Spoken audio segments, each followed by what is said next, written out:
Hello बच्चों, let's read the question. The question says, on the basis of kinetic theory of gas, explain how the temperature of a gas rises on heating. Kinetic theory of gases की theory से हमें ये explain करना है कि अगर हम एक गैस को हीट करते हैं तो उसका टेम्परेचर क्यों बढ़ता है। जो इस क्वेश्चन को करेंगे हम लोग एक की कॉन्सेप्ट को यूज करेंगे जिसमें हम लोग ये जानेंगे कि जो एवरेज काइनेटिक एनर्जी होती है एवरेज काइनेटिक एनर्जी होती है गैस की तो कितना होती है average kinetic energy of A gas कितना होती है ये होती है 3/2 kT 3/2 kT। यहाँ पर k क्या है k इज द बोल्ट्जमैन्स कांस्टेंट और T क्या है T is the absolute temperature. तो इस कॉन्सेप्ट को यूज करके हम लोग इस क्वेश्चन का आंसर करेंगे। तो average kinetic energy of A gas कितना होती है 3/2 kT। यहाँ पर k क्या है k इज द बोल्ट्जमैन्स कांस्टेंट और T क्या है T is the absolute temperature. तो क्वेश्चन में हमें ये कह रहा है कि अगर हम टेम्परेचर बढ़ाते हैं अगर हम हीट करते हैं तो गैस का टेम्परेचर क्यों बढ़ेगा। तो जैसे मान के चलते हैं हमारे पास यहाँ पर एक कंटेनर है यहाँ पर, ठीक है, उसमें एक गैस है,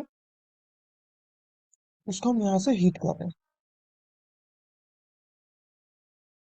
तो जैसे हम लोग हीट करेंगे तो जो गैस के जो मोलिक्यूल्स होंगे यहाँ पर तो जो मोशन कर रहे होंगे उनका जो रैंडम मोशन होगा वो ज्यादा हो जाएगा क्योंकि हम उनको हीट सप्लाई कर रहे हैं। तो रैंडम मोशन क्या होगा रैंडम मोशन बढ़ेगा किसकी गैस मॉलिक्यूल्स की।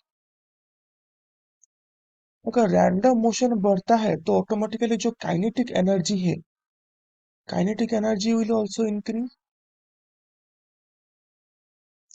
रैंडम मोशन बढ़ रहा है तो ऑटोमेटिकली हमें ये पता चल रहा है कि काइनेटिक एनर्जी भी उसका बढ़ इंक्रीज होगी। और हमें ये भी पता है कि जो काइनेटिक एनर्जी है प्रोपोर्शनल टू है टेम्परेचर, क्योंकि हमें ये पता है कि जो एवरेज काइनेटिक एनर्जी होती है वो कितना होती है 3/2 kT। तो इसका मतलब ये हुआ कि जो काइनेटिक एनर्जी हुआ वो टेम्परेचर के साथ डायरेक्टली प्रोपोर्शनल है।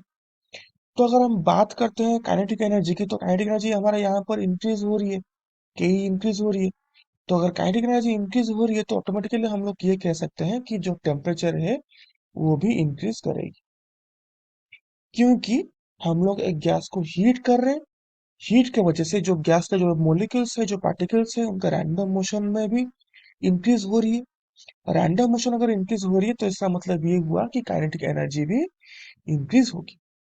और हमें काइनेटिक थ्योरी ऑफ गैस से पता है from kinetic theory of gases. Kinetic theory of gases हमें पता है कि जो एवरेज काइनेटिक एनर्जी होती है वो होती है 3/2 kT। तो अगर काइनेटिक एनर्जी इंक्रीज हो रही है तो इसका मतलब है 3/2 kT में भी इंक्रीज होगा। 3/2 के तो कांस्टेंट है और T जो है वो एब्सोल्यूट टेम्परेचर है। तो ऑटोमेटिकली जो है kinetic energy proportional to temperature है। अगर काइनेटिक एनर्जी बढ़ रही है यहाँ पर इंक्रीज हो रही है टेम्परेचर में भी इंक्रीज होगा। I hope you understood it well. All the best for your exam.